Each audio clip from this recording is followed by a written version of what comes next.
to the Cinementalists. Noun, plural. Definition, those whose love for movies runs so deep, they can't help but do a podcast about them. Hosted by Colton Robertson and Joseph George.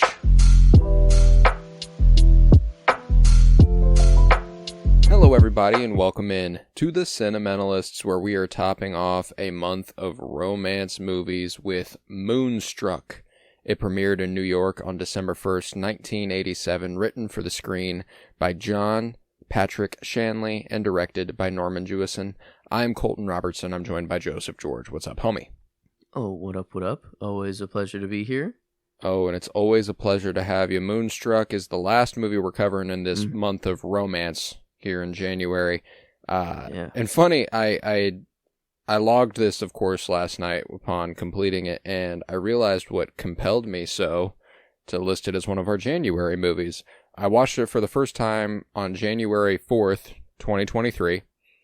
I rewatched it last year on January 28th, 2024, and then I happened to watch it for the third time again here in January.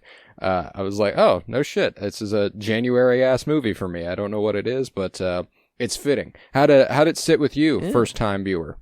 Yeah, it did. It does feel January. It's not quite Christmas, but still cold or ish. I don't know, cozy.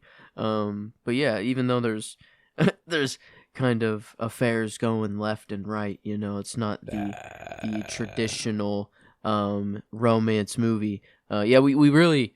Other than, you know, I guess Titanic, but how traditional is Titanic when they're a massive shipwreck, and you know, so it's like, but it's crazy that Titanic is the most traditional out of all of these. Yeah, and it's like it's almost traditional just because it's a quintessential romance. Yes. Like it's the only one we hit here that I would say is like must watch. Everybody's seen Titanic.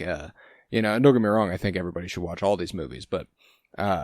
Titanic was not the only Best Picture nominee of the month. Moonstruck got nominated for Best Picture at the Oscars.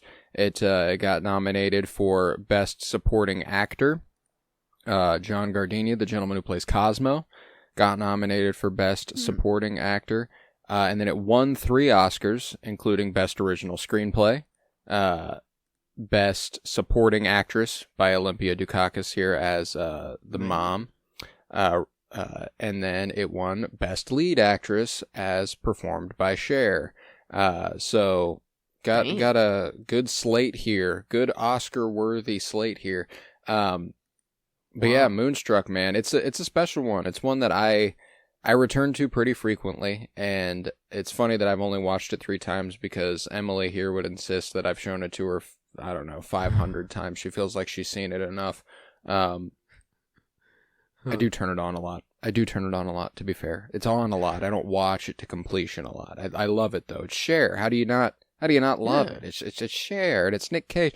I lost my hand. I lost my bride. Johnny has his hand. Johnny has his bride. Yeah, I love it. I love it. Yeah. It's strangely Lynchian at points. Am I crazy? Like some of the dialogue delivery, kind of like that, and other points. I mean, I'd say it was 1% of the movie. It was. Oh like, yeah. No, but there's a point in the movie. You know, they're talking about that was a dream. You dreamt that, and no, you were there. You know, like that whole thing. Like it's a little weird. It's got the in dreams, everything is possible sort of thing. You know, yeah. I don't know that one night. It's Cosmo's moon. The moon I was talking about at dinner. Yeah, super Italian movie, which is also always good. Super Italian. Literally has That's Amore as like the theme. Oh, yeah. The main thing. When the moon hits the eye like a big piece of pie, that's amore. Yeah, you gotta love it. Gotta love some Dino. Talk with their hands the whole time, you know. Even the priest in confession, you know. Whenever they don't even show his face. They're just like, here's his hands. Yeah, it's like, all right, here's how the talking is done. And I love the way they display the familiarity. How frequently she must go to church and stuff. Like she gets in there and she starts confessing. And he goes, Loretta, Back that up. Back that up for me, Loretta. Give me the second one. Second thing. Well, a little too quickly. What was that one? What was one more time? Run that by me one more time. Oh, okay. So I did hear you right. You did sleep. That is a sin. 2 rosaries. Get out of here. Yeah. That's it. Okay. Wow. That's, Catholicism, baby. Catholicism. That's all you got to do. Pretty easy. You know, I guess we didn't see her do it on camera. But man, no, I think it was quite. I had no idea what to expect here. All I knew is that Nick Cage is coming eventually. So I'm waiting for this man to like appear in the movie, and then all I hear is like, "Oh no, you got to get my brother to come to the wedding." Yeah, you know? And I'm like, yeah. "Oh man," I'm like, "Oh dude," yeah. I'm like, "Let's go." And yeah, I'm on kind of a little Nick Cage train right now. You know, yeah, we did cover Wild at Heart a couple weeks ago. Mm-hmm. Got the National Treasures in there. You know, a good old, you know, always good to revisit. Just some insane. How easy they pull off those heists, and they just, you know, it's like nothing to them, and they're just normal people. Historians, the Declaration of Independence. Yeah, yeah. But, yeah, he goes from that, you know, but it's great, like seeing him actually kind of have to. I think Wild at Heart is still my favorite Nick Cage for sure. Like I think it's just the Elvis. I don't know, everything to it is so good. Not to say I don't like him here. I think Cher is just kind of more. Cher's the show stealer here. Come on, and she does incredible. I mean, one of the most, like I mentioned a couple weeks ago that Cher joins an echelon on a personal note. It's not one of the ones that's like, oh, obviously James Cameron thought Kate Winslet was the most beautiful person ever when he was shooting Titanic. It's not like Michael Curtis with Ingrid Bergman in Casablanca, but there's a couple moments where you can tell Norman Jewison understands just how fucking gorgeous Cher is. There's a few shots that are just her face, that are genuine fucking marvels. There's the shot whenever the moon does come up and she's like trimmed by the light of the moon, laying in bed, and it looks like a fucking goddess. She's ethereal. Cher's incredible, and obviously multi-talented, most famous for her music, but man, she could do some. Yeah. Oh, just on the side, you know. I'll just go ahead and win an Oscar. Then Oscar, win an Oscar like, real quick. Okay, you know, no problem. But yeah, there's like I like one. I mean, it looked like an actual painting, and I thought it might be at one, but like it just kind of jump cut to like her hand on her resting against her face, and she's just like looking just kind of past the camera, and I'm just like, oh my god. I'm like, yeah, holy shit. She was beautiful the whole movie, but obviously whenever they lean into it in the movie and are like, she's gonna spruce herself up, and then she gets her hair done and she dresses like that, and you go, wait a second, it was possible to spruce this woman up? Like it was like, that was kind of how it was for me. I was like, holy shit, I thought she was already the most beautiful creature walking this earth, but here we are. Yeah, I love the reveal that both of them do it. You know, like whenever she arrives at the Met and Nick Cage is shaved and he's done his hair and he's dressed up a little bit better and nicer. You know, it's nice. It's a sweet little moment. And I love the way this movie loves at all costs. It's like, fuck it. No, we're all in all the time. It embraces the mess of love completely and utterly. There's literally the quintessential monologue that convinces Cher that she's making the right choice is Nick Cage going, we're supposed to fuck up. You know, like, that is what we are supposed to do. We're not perfect. The stars are perfect. The snowflakes are perfect. We are not. We are supposed to make mistakes. We are supposed to love wrong. And I love that monologue. That just, I fucking, like, won the best screenplay Oscar right there, dude. Like, I love it. It's so good. Nick Cage, I guess, was looking a little more, you know. He was working, you know. He was down shoveling in coal, you know. I mean, and here's the other thing too: is I've never viewed Nick Cage as a particularly beautiful man. Yeah. I mean, still ripped, I don't know. Like, Jack, he's got stuff going on for him. He was still looking good, but no, I was led to believe that was a bad looking Cher at the beginning before she was spruced up. I was like, I had no inclination whenever she got to the salon and the girls were like, oh my God, I've been waiting to do this for so long. And it's like, wait, I'm like, I thought, I don't know. Her hair fucking rules. God, I just love, it just kind of works. I love giant curls. I love big hair. We've talked about this a lot. I love big hair, and Cher always has big hair. And I like gray. I do. I love gray. I love gray in women's hair. I love gray in men's hair. I think it looks great. I always have. I never think that it's ugly by any stretch of the imagination. I understand why people have beef with it. It's an indication of aging and you're getting older, but like you're going to get older, hopefully. It's actually something you kind of want to happen. Ideally, yeah. And you do. And I had no, inclination that it was like, oh, I'm looking at the bad, the disheveled version. Cher, unwanted, oh man, who would want this woman, and it's like, she has to settle for Danny Aiello, which I think Johnny Camerari, great actor, great character actor there. Not his last appearance for us within the next couple months either. We have him slated as a supporting player in one of our movies next month, which I'll announce at the end of the podcast. But I don't know, man. I really enjoy everybody in the cast too. I like how many characters there are and how much exploration we get to do with all of them. Obviously some of it is very minute, some of it's very small and not super in depth, but a couple of my favorite characters are the aunt and uncle, Rose's brother and his wife. I believe it's Rita and Perry, maybe? Is it Perry? No, not Perry. Yeah, that's the Perry, guy, Raymond. but, Raymond. Okay. It's Rita and Ray. Yeah. Perry is the guy that she goes on the walk with, and tries to get inside, and she's like, "Nah, I know who I am." That's Perry.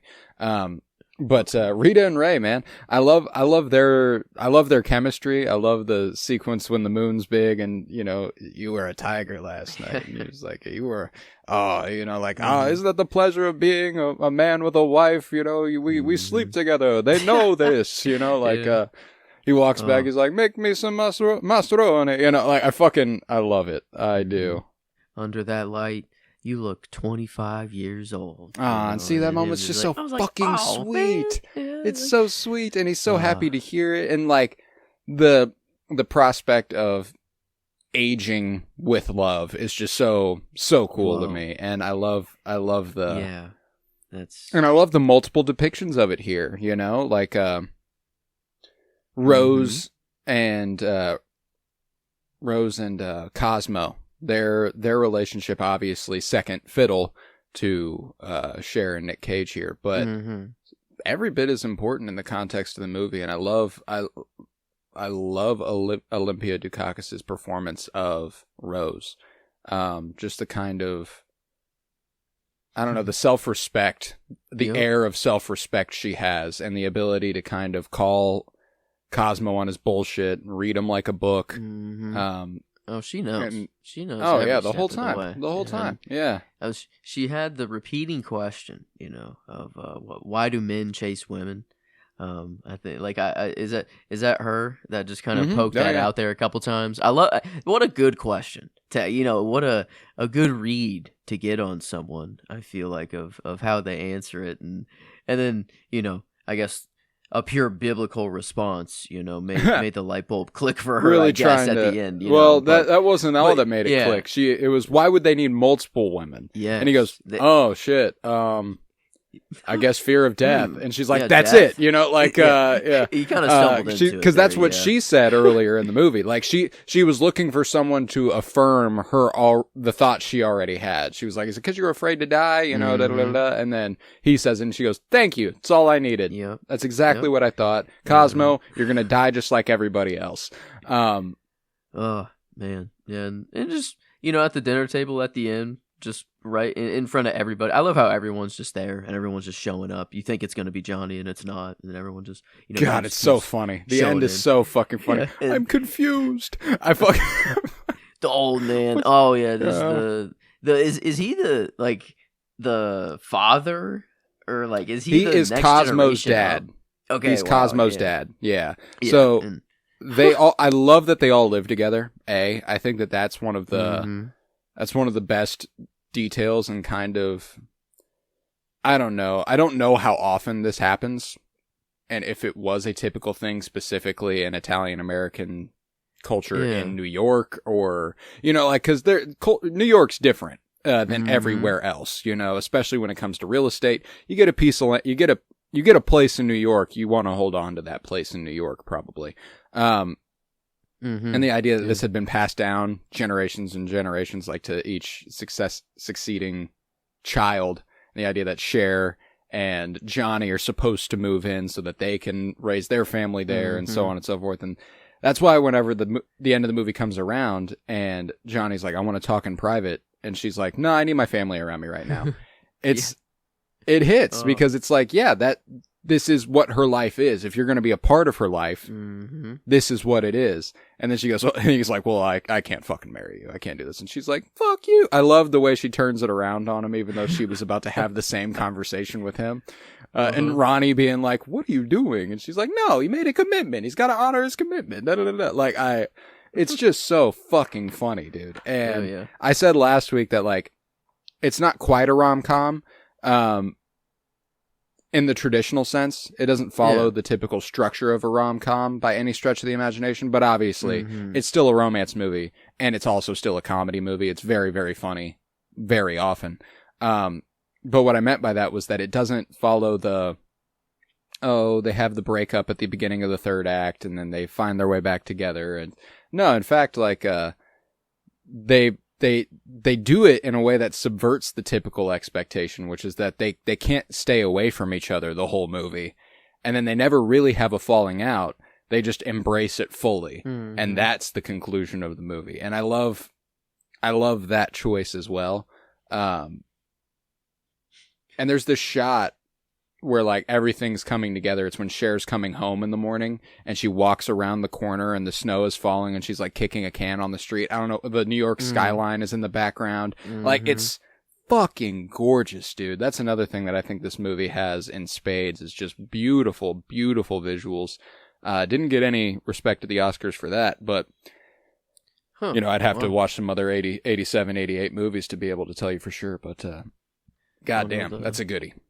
The Brooklyn Bridge. I mean, it's been shot I don't know how many times, but I swear I see a new angle every single, like, maybe not every single time, but like this was a new angle. Seeing here that was nice, kind of lower and like really down the pipeline. I don't know, it was more just right down the bridge, or kind of at a nicer angle. But yeah, the city was always nice, but their house, I don't know, it was so cozy. God, and then like that. every meal that was just cooked, like that freaking bread with the perfect circle hole, and then crack an egg in there, put the like pepper, eggy in the basket. Like, oh my god, I want that right now. The coffee that was always just made, right there. Yeah, it is a very. Whenever she goes up to his place and she's like, I'm making you steak. And he's like, I don't want it. And she's like, well, you're going to eat it. You're going to eat it. He goes, I like it well done. Well, you're going to eat it bloody. It's good for you. This shit's good. He goes, he's like, this is good. Yeah. He's like, damn, this shit's actually gas. Fucking incredible. And, like, there is a little bit of what I love is that it manages to find this balance where it hasn't aged poorly, which I think is really interesting, because they do still treat this idea that, she's supposed to take care of them. She does take care of them. Like they need the dudes almost need her in order to become who they're supposed to be. And they obviously do that with Cosmo and Rose. They do that with, Ronnie and, fucking Loretta. But they still manage to make Loretta and Rose both so self-respecting and so upstanding and confident that it comes across as something they want to do, not something that they feel like they have to do, almost, which is interesting. And therefore, it doesn't feel like it's aged poorly. If it was like, I guess I'll do this for you, I guess I'll... No, they nurture. They are just nurturing people. And it manages to have found a balance where, you know, I don't watch this going, man, this is every fucking dude's wet dream, you know? Like, it's just who they are. It's nice. And the initial relationship, Johnny, you know, he was kind of like, oh, he's a big baby, a guy that doesn't know how to control his woman, you know, what a moron. And then, you know, you get to the they would have filled societal roles well, whatever, and I think that's why she was like, yeah, sure, no, I'll marry you, like, let's fucking go. Do you love him? No. Yeah, good. Yeah. Yeah. Just so, I don't know, above everything. The women will just always figure out, you know, no point in hiding anything. Is like, I think there's some goddamn superpower. Actually, it's not actually based in reality or anything that men know. There's some superpower that women have. Do you love him? Like, no. Good. It's the ones you love that drive you crazy. I fucking love it. Do you love him? I love him awful, Ma. That's too bad. I fucking like. I love the. Like, damn. I love the turnaround. I love that turnaround and that callback. It's so good. Yeah, no, it's too good, and I love that he's immediately in love with Loretta. Like they go upstairs. She makes him a meal. They sleep together, and he's like, "I want to spend the rest of my life with you. If I have you in the same room as the opera, I can die a happy man. Those are my two loves, and that's what I want." I'm fucking hysterical. I love it. And then like that's the rest of the movie. The rest of the movie is him just going, "I love you, Loretta," and her being like, "You can't love me. I don't love your brother, but I'm marrying your brother." Da, da, da, da. And he's like, "Nope, I love you though." Happen. Yeah, and like there he's was like, a it's brief inevitable. Second. Yeah, where like she was gonna leave, or she was like very adamant, you know, like, I know I gotta get out of here. And he's like, well, nothing matters anymore. Literally, I don't see the point in anything anymore. So all right, whatever. I'm just gonna basically follow you until meet me at the Met tonight. Okay. Yeah, walks out the door, comes back in. Where's the Met? I love it. It's so cute, and that's the thing too, is that like it manages to somehow be a cute movie without you like realizing it's cute while you're watching it. Like it's not like, oh, they're so cute together. No, they're not cute together. And I think that's one of the things that is perfect about it, is that they're objectively a messy couple. There's nothing about them that really makes sense. But that's the point of the movie, is that it's not supposed to make sense. It's supposed to just happen. And I love that. It's adorable. I mean, I was with Cher or Loretta up until this point. God, I wish I was. I did not know the Met was a location. You know, I knew the Met Gala existed. Is it just always at the Met? Like it is, like the Met, like Madison Square Garden, but just the Met. It is just a building. Like it. Yeah, it's a museum. The Met. Okay, wow. Is this why the baseball team is called the Mets? Like, is this why there is a Mets? Yeah, it's if I recall correctly, the Met is the museum, the Metropolitan Museum of Art. I think it is called the Met for short. So, okay. It is slang, actually. I got it. Okay. So maybe not Mets, the team. Maybe that. I think the Mets is named after like Metropolitan. Wow. Oh my God, that's the building they go to the Met Gala every time. Holy shit. This is in New York? Where? What the? Oh, okay. It's like not in the city. It's like, I mean, it just doesn't look like it would fit anywhere. Yeah, but I thought like straight downtown would be nice. It's you can see a little bit of the skyline in the background. But man, okay, yeah, it's near Central Park. I mean, yeah, meet me at the Met. That's and then, you know, just no time. You just know what time. You got to figure out when the show is or whenever, you know, just know. I mean, I would be a fucking mess. I'm like, you know, and I've never been like, what do you wear? She didn't know. So she was like, fuck, I gotta do my hair. She pulled up serving fucking cunt, dude. Yeah, I mean, god damn. it was woo. The salon people had their time, and then the dress up or just getting the clothes swap. Well, and I love that it's not because he's like, do it up, do it not. Like, no, she wants to do that. Again, like it's all on her to do it. It's not like he's like, get make yourself up, look nice, come to the opera, da da da da. No, she's excited about it, so she goes and gets her hair done. She's excited about it, so she buys a new dress, and she shows up dressed to the fucking nines because she wants to. And again, that's one of the things that makes it feel like it's aged well. Ronnie was already head over heels for before. And then he's like, "Thank you," and she's like, "What for?" And he's like, "Just all of it. Like you're magnificent. Thank you." Like I love that. Again, just there's obviously Johnny has the sort of, like you mentioned, a man who can't control his woman perspective, but I appreciate the way that Ronnie, while still having a certain obvious toxic masculinity to him, does still humble himself every once in a while before beauty, which I think is kind of essential. It definitely has his line in the sand, or he's got some bad blood. I guess the explanation for why he hates his brother is so fucking funny. Yeah, he distracted me. Like it could have been anyone, literally. It just so happened to be your brother, which is kind of funny, maybe more distracting than the regular customer. I looked the wrong way. Yeah, I looked the wrong way, and I mangled my hand, and then my wife left, or my fiance left me for another man. Like, okay, damn. And then Loretta to just be like, "Nah, dude, you got rid of your hand on purpose so you can get out of that marriage or get out of that relationship. You're afraid of the wolf." Yeah. I was like, damn, oh my god, they were. I may be a wolf, but you're no fucking sheep, sweetheart. Like or lamb, sweetheart. Like I love him being like, you're a wolf too. Like you know what you do. You know what you are. Nothing left to do to make out after that. I mean, they literally. I mean, it was just like last week we had like, oh, did it actually happen? It's up in the air. It's ambiguous. Probably not. We want to lead more on the side of no. No, here, they there's did no question it about it. It's like, no, it's take me. He's like, where are you taking me? We're going straight to the bed, darling. We're going nowhere else. Where are you taking me? To the bed. And I love, again, Nick Cage is like the perfect actor to do shit like this because he's so fucking absurd. Like, it's so funny that a man like Nick Cage has found such immense success. For basically just being offbeat and a little weird.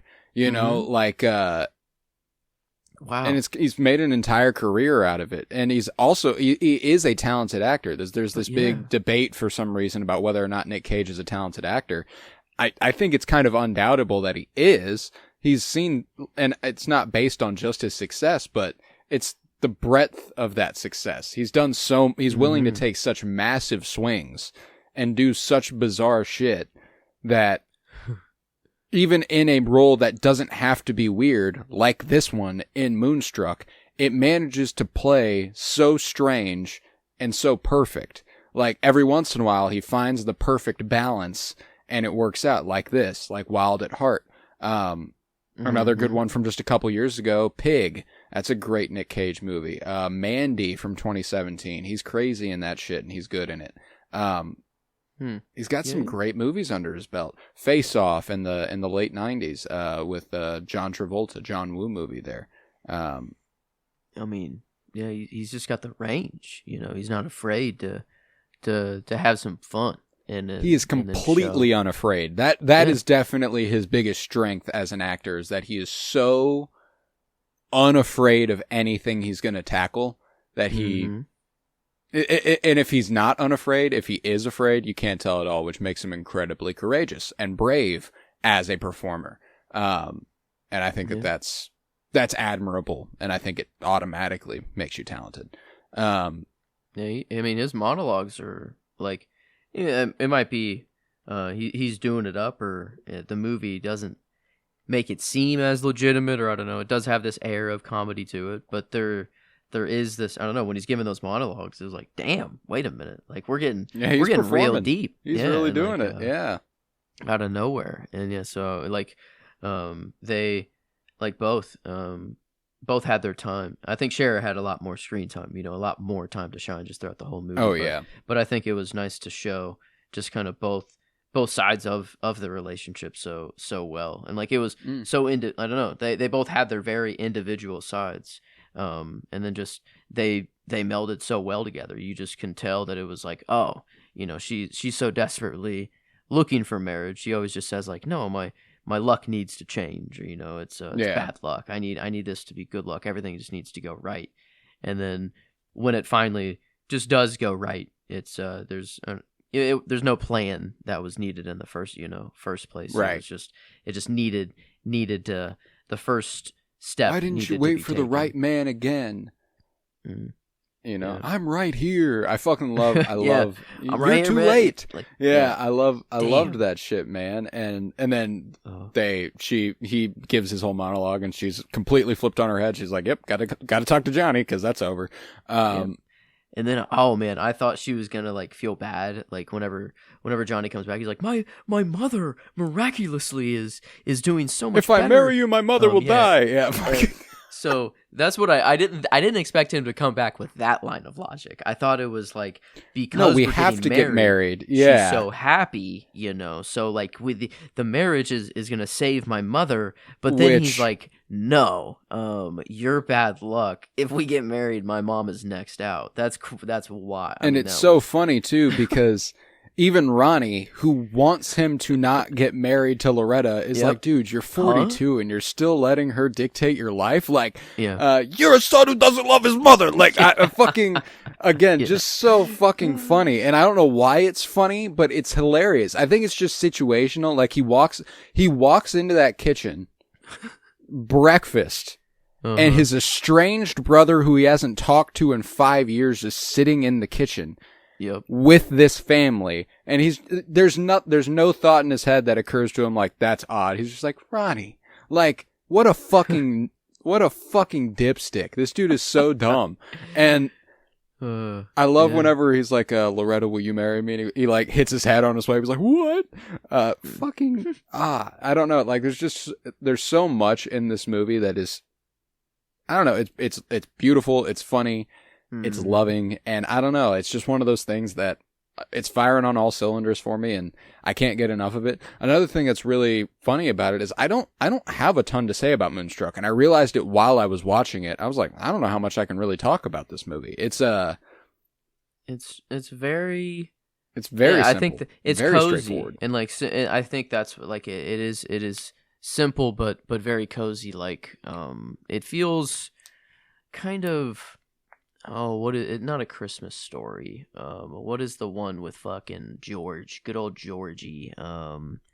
Wonderful Life. It's a Wonderful Life. Yes. I don't know why. It just kind of has like it's the non-Christmas kind of version. It just it has this but it's the family instead of the town, and then like at the end the whole family comes together and everyone's happy. Even like it's like all right, you're not seeing her anymore. I've known this whole time. I finally understand why men do it. That's all I needed. The mom. And I love how simple it is there at the end too. Like they make the move, and that's what's so fucking awesome about like the real life side of things, because obviously this is a pretty extreme, again, made for a movie. All these things happen at the same time so that they can all close at the same time. But when they all close, you realize how simple life's problems can be handled. Like whenever she's like, I want you to stop seeing her, and like he stands up and he's like, God damn it. Fuck. Okay. Yeah. He just hits the table. Okay. He's like, well, that's all I can do. That's actually all I can do. That's all I can do. Okay. So, all right. Yep. It's done. It's over. Okay. And then whenever she's like, oh God, what do I do? And Cosmo being like, tell him the truth. They find out anyway. Yep. And he's like, okay. And she's like, God damn it. All right. And I love the depiction of the similarities, not just between Rose and Loretta. They have very similar interactions at multiple points in the movies with different people. They handle the situation in the restaurant the exact same way. Oh, she's too young for you. Oh, she's too young for him. Da da da da da. But the similarities between Cosmo and Loretta are also very prevalent. And I love that it's not exactly a point of the movie to put on display how she's, a lot like both of her parents, but it's just a natural part of the movie. It occurs over the course of the film that, oh yeah, she is her parents' daughter, and she behaves like them and she acts like them, but she's still her own person, and she does it in such a fascinating way. And again, in that way, it reflects real life in a lot of facets. I don't know. I love it for that. She's clearly, I feel like a romantic at heart, or I feel like maybe Ronnie, he's spitting over here. Bro is, oozing romance, I feel like at the end, from his heart. But no, Loretta's there too, and I think she's just kind of suffering from just wanting everything to be too perfect, to plan everything out before it even happens. And that's I don't think that's how love works, or at least I'm still coming to terms with it. I'm still trying to plan or get my life straight first, I guess, is really what more I'm doing instead of trying to figure out love. I don't know, deep down at the core. But no, it's not to be figured out, or it's not to be planned for. It's not to be. It's just messy. I love that kind of take on it. That it is, you just got to embrace the mess of it all, and the heart knows. Or you know instantly. It's just when you know, down. And when you know, you do it. Yeah, and that's it. It might be so wrong on the social, back when you zoom out, and then if you have to say this again to your family, whatever, like, I might be sleeping with the brother of the man that I just said I was going to marry, but when you see it in a movie and you see everything play out, it's like, no, this is actually the correct this is the right thing to do. Yeah, no, and like, and it's not the right thing to do, but it's the right thing for her, like, and the whole time you're watching it, like, it's the right, and I love how much inevitability comes with this movie. Like, we watched a couple of movies that end in the heartbreaking manner, which are not the heartbreaking strictly, but Past Lives, ends and it's not traditional, it's not like, I'm going to run away with him and that's that. Yeah. Titanic, obviously. Eesh. Woof. In the Mood for Love is more exactly what I'm going for, where that's the movie you expect something to happen. Like, that's the movie you're like, we're building. They're going to run away together. You know what I'm saying? And then they subvert that expectation by going, nope, never happens. And that's that. What I love is I love the inevitability of this one. If they had for some reason not ended up together, it would genuinely affect the way I view this movie quality wise. Like, it gives you exactly what you want, and it's the right thing to do within the story. And I think that's a tough line to toe sometimes, where every once in a while you either find yourself doing what's good for the movie or what's good for the viewer. And they happen to be the same thing this time. And I like when that happens. Mm-hmm. Yeah, he's just like in the Mood for Love, he's got his writing groove back, when the relationship's going, and it seems that maybe the opera wasn't visited as often, this finally got him back in the theater, and it wasn't that he had the cry moment, it was that he got to see someone else have like a cry moment, and that's like almost even better. Is like, that's like, I fucking love that. My favorite thing, like, so I'm a big going to the movies by myself person. I love going to the movies by myself, but the last several times I've gone to the movies, I've gone with somebody, and I've been reminded why that's so special. Yeah. You know what I'm saying? Like, there's a vulnerability. It's being able to look at someone and go, "Oh, you get it." Like, you're in it. I love that. I love when that happens. But full transparency. It's magnificent. Me and Emily, we went and saw. Fucking, is this thing on? The new Will Arnett and Laura Dern movie. We went and saw that a couple weeks ago, and one of my favorite things was just looking over and seeing how she was receiving it. Like, I love that part of going to the movies. Mm-hmm. And that part, whenever she's crying at the opera and he's looking at her and he's like, yeah. He's like, yeah, this is, yep, I made the right choice. This is the love of my life. You know, like, I get it. I get it. And, I love that she gets it too. She's never been to the opera. She's never been, but she watches this and it immediately speaks to her. Like, damn. Yeah. And it's almost like you are surrounded by so many other people as well. Like, and it's like but at this, you're still able to be vulnerable right there. And it's not meant for everyone else. It's just meant for the two there. And it's such and then going on the even beyond the practical, like the story moved her, of course, that's something that, you know, she even talks about on their way out. But like, and I'm going to talk about like theater and live performance in general here. There's something different about seeing someone perform something live. The amount of talent on display when it's not studio recorded or when it's not, you know, multiple takes. And don't get me wrong, you can still obviously discern an unbelievable amount of talent from a movie where a performer is putting on quite the performance, but a theater performance where there are no cuts, there is no second take. Yeah. You're just going. There's a fucking marvel in that. You know what I'm saying? Like, it's one of my favorite things about, like, when I watched Hamilton for the first time. I'm not a big theater guy, but I was all of a sudden like, oh, I could like theater. I was like, this is unbelievable. And I was like moved to tears on multiple occasions by things that in the story are not sad.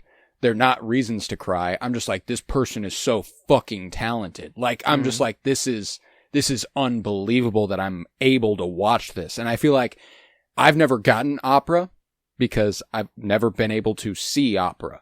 If I went and watched an opera, I bet it would fucking destroy me. I bet it would overwhelm me just how incredible a performance that would be. At every concert I go to, I take a second to imagine what it must be like to be up there and hearing your song sung at you by thousands of people. Yeah.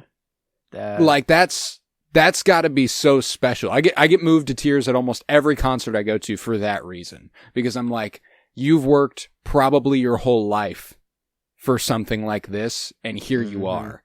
You know? And I don't know, that's just so fucking cool. So that's a little bit of a tangent about live performance, but yeah, an opera would be cool to experience. I've never it would. I'm gonna hit the opera at the Met. Yeah. I'm gonna do it at some point. I'll find my way. Meet me at the Met. You know, meet me at the Met. Let's get it. Where's the Met? And finally, yeah. I mean, it is like you feel. I do just have to go to New York at some point. Like, you know, like you've never been. This is ever one of the. In your life? I've never been to New York City. I've been to New York State, but I've never been to New York City, New York. It is unbelievable. I don't know how the fuck people live there. It is. I mean, like I was only like 4. I don't know. 15. Was it like the 8th grade trip or whatever? It was when my brother went to Cooperstown. So that you're like 12 yeah, that's when I went to. I went to Cooperstown. Right? Yeah, and then, but we didn't go through New York. Did you guys go through New York? Yeah, we were like, fuck it, we're this close, we gotta go. So that's half cool. of us went, and the other half. I really begged my family to do that, and they just didn't. Instead, we went to Niagara Falls. On the way. Okay. Which is also very, very cool. Like, I mean, like, and I don't regret Superman that one location. fucking bit. Yeah. That's cool. Yeah. I've never been there. 2. Yes, Niagara Falls is, I mean, also a must see. I think that was genuinely beautiful. But no, you'd love New York. Like I would. I'm very romantic about it anyway, even though I've never been there. And it's I don't know. I think just the prospect of, I don't know. It's just such a center of culture. Everything is there. Everything's there. Like, I buy fully into the propaganda that it's the greatest city on earth. You know, like don't get me wrong, it's definitely the greatest city in America. I'm not qualified to say it's the greatest city on earth. But there's a reason why they say if you can make it there, you can make it anywhere. It's truly unlike anywhere else. It's an unbelievable human achievement. Just generally, like, and don't get me wrong, I don't like. I'm big on nature and the beauty of the natural world. But the fact that we built that is also pretty fucking incredible. And still have time to enjoy the opera, like like that's what people do, or like, and yeah, I feel like it used to be something that was definitely only available to the wealthy and rich, but like now is it still very pricey? Like, is it still kind of that way, or is it more? I wonder how like accessible. Not with Zoran Mamdani in office, baby. I'm moving to New York City. Let's go. That's true. Yeah, things are changing. That's my boy. That's my boy. We love Zoran. But yeah, no, I'll be getting to New York at some point. I can promise you that. Yeah. But then this is one of those movies, like, I love movies set in New York that take advantage of the fact that they're set in New York and aren't just set in New York. I don't know if that makes sense, but like actually using the Met, the skyline. It takes advantage of its. I guess yes, they are. It takes advantage of the visual sensibility so massively. It's probably, Spider-Man obviously always really worked for us when we were younger and still does. But a big part of that is how much they take advantage of New York. The Spider-Man doesn't work as well in another city because he can't swing around on fucking buildings. That's true. It's a gorgeous city that is perfectly made for movies. Damn. And yeah, it pays if off I on so many Spider-Man, occasions. You'd have to move to New York. Like, I mean, it's kind of, it's the only place you can really do business. I feel like, wow. Yeah, he's gonna suffer. Where are they going? Fucking MIT or Boston. You going to Boston? Is there enough? He's not. He's probably going to fucking NYU or something. But man, no, New York. Yeah, I never. It kind of hit me until right now. Actually, just goated web slinging city. There's no better place to be, because there's just so much of it too. Like, it's not small. That's a lot of ground to cover. I know. I've swung around in the video game. See, man, the Twin Towers would go so hard as like a catapult, like to anywhere you'd want to like really go. But man, that's sad. I mean, and man, I feel terrible. Because there is a shot of them in the movie and a bird flies across the screen, and I mean, there's not any. It's so bad, it's so bad, and like, but it's just there, and I'm just like, God damn it, they had no idea, this is 87. There's nothing that is going through their minds now, but now someone watches that, and it's undoubtedly it just takes on a different meaning. That's the damn shame. Man, yes, it is. I mean, but man, was it criminally such a beautiful part of the skyline? Like, I mean, it was such a distinct look. I feel that I rarely, and it jutted up in an area that didn't have a bunch of buildings that were quite as tall as it. So like they really, really towered. Yeah, they were. It's very rare that I get to see that skyline. I feel like because no, it's not living post world. They try to scrub. It's more scrubbed than anything, and kind of. We say never forget, but it's really like, no. I mean, if you're born after, we do try to forget that shit. I mean, it's pretty bad. But yeah, it's like, embrace the beauty of it, I feel like. I mean, obviously they didn't know here, but man, and that's the thing too, is that I remember there was this big controversy whenever the last Transformers live action movie came out, because it was set in like 90s New York or something like that, and they show the New York sky. I can't remember if they show the New York skyline and there's not Twin Towers, or they show the New York skyline and there are Twin Towers. And either way, there was a big debate about whether or not they should or shouldn't. And I can't remember why, but I was like, if it's set in the 90s and you're in New York and you're going to show the skyline, like, I don't see why not. It's a part of history. Yeah. Like it's a real place. It did exist. It's not disrespectful to recreate a building. That memorial. Holy shit. I mean, even as a 13-year-old, 14, I mean, it was, oh my God, was that it just took you back. I usually didn't even know what to say. Like you. Yeah, no, I can't imagine. Yeah, my God. Yeah, that is. I mean, that was goosebumps, tears, all the things instantaneously right when you walk. Nick Cage is in a 9/11 movie, by the way. It's called World Trade Center. No, dude. Yep. So that's another Nick Cage one.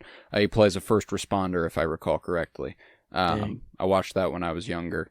Can't remember if it was good or not. I was too young to be able to tell you whether or not it was good. But I've heard. I feel like it's relatively well received. Yeah, he's kind of that guy. You know, it might be a little cheesy at some point. I don't think a 9/11 movie would be cheesy.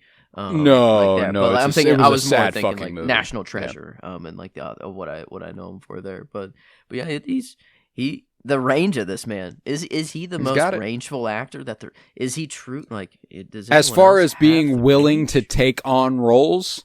Yes. Yeah. There's very few actors who are regarded as highly as him who have done as much terrible shit as he has. You know what I'm saying? Like, he's done some truly horrible bad movies like that, and there's no doubt about that. Mm-hmm. Ghost Rider 2 he is prolific. Yeah. That is my least favorite movie that's ever been made. I hate Ghost Rider 2 Spirit of Vengeance. It is so far and away the worst movie I've ever seen in my life. It's not even funny. It's, I mean, that. So, I've never been watching a movie wishing for the life of me that I was not watching that movie, but we were doing a fucking project for the podcast and I had to finish it and it was a fucking nightmare. Mm-hmm. I will never watch that piece of shit again. The first Ghost Rider, peak. Love that shit. Ghost Rider 2, Spirit of Vengeance, ass. But I mean, he can be at the deepest of lows, but he had some pretty fucking high highs. Yeah. He does. We love Wild at Heart. We love Moonstruck. Mm-hmm. And man, yeah, it's just a good ass movie. Love me some Moonstruck, but I think it's about all I've got. Obviously, the last 10 or so minutes have mostly been about New York. No. So I don't think I have much else to say about Moonstruck itself. It's snowing. It feels like New York. I don't know. It's January. I don't know why January means New York. Why. New Year's, the ball always drops there. There's an association. There's an association there. New Year's, new beginnings, New York. Yeah. New York. New York. Yeah, Frank Sinatra. Yeah, Frank knew. Rihanna knew. He did. He wasn't singing Secaucus, you know. He sang New York, New York. The moon was shining bright that night. It does look way bigger in New York if you have like the skyline there, like the more that's amore kind of man-made things. Amore, the bigger it's gonna look. So I think with that, I'm going to do some plugs. Mm-hmm. We will rate this movie on a scale of 1 to 10, and then I will announce our slate for Black History Month in February for the movies we're going to be covering. So if you would, leave a 5-star rate and review and download wherever you might be listening. January was one of our best months ever. Didn't see that coming. Appreciate it greatly. Still a lot of room to grow here with these at the buzzer here. Go ahead and hit the download button. Really, really send it through the roof. I know it was top 3 going into this episode. Let's see if we can't make it top 1. You know what I'm saying? That'd be nice. Yeah. We got some good stuff going on here. Would appreciate those downloads greatly, and a 5-star review would be wonderful wherever you might be listening. I would appreciate it. We are also doing a Twin Peaks podcast called Fire Pod with Me, which concludes next week. The finale of Fire Pod with Me and Twin Peaks The Return is getting covered next Monday. Super, super incredible time. If you've never watched Twin Peaks, you got to watch it, and we have a podcast for you.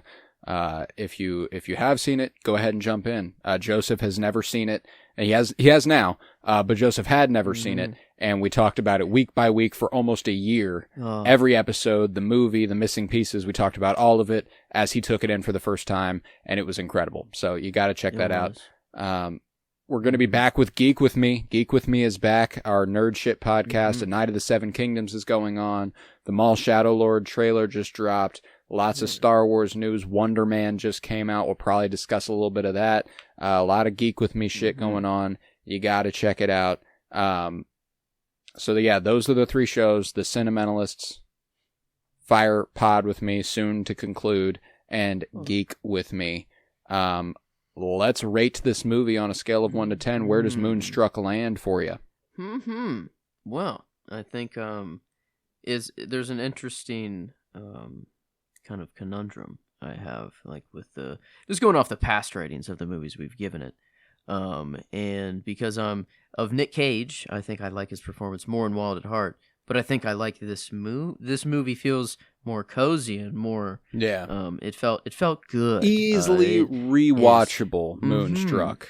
Yes. Wild at Heart is a little bit of all right, let's lock in a little bit, let's prepare ourselves, because this is a fucking ton of movie as far as just the intensity of it. Yeah. You got to be in a mood, in a specific mood to watch a Lynch. There's something there. But Moonstruck, I see why. You can just be like, nope, yep, it's throwing on, or it's throwing on Moonstruck. It's very easy, very very nice. So, I think I'm kind of in the similar ballpark. I'm not at the 10, but I'm still in the very high 9s. You fucking knocked. I mean, this month is just romance. I don't think there's a better category to really pick. Banger. Yeah.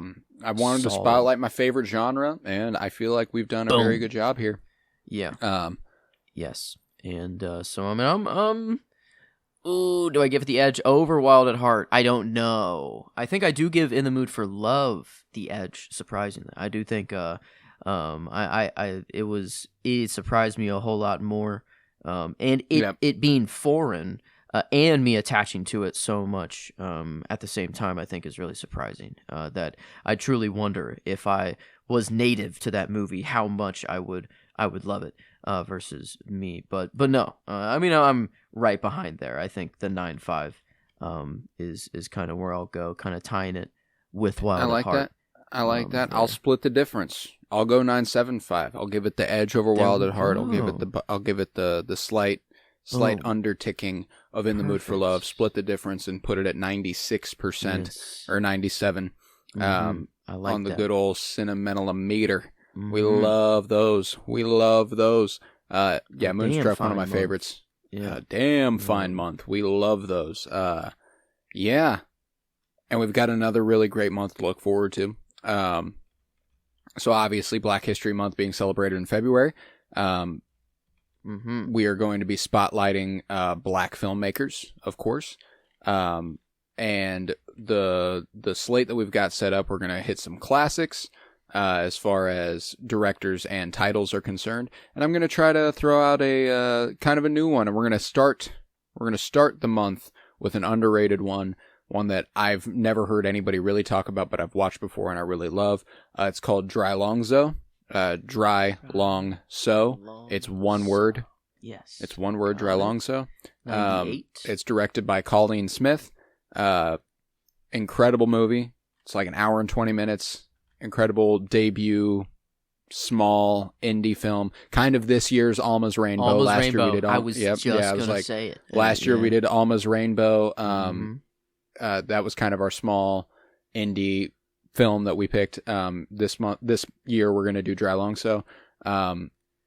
We are also going to be hitting, let's see. I remember week 3 and 4. Oh yeah, week 2 is Valentine's Day.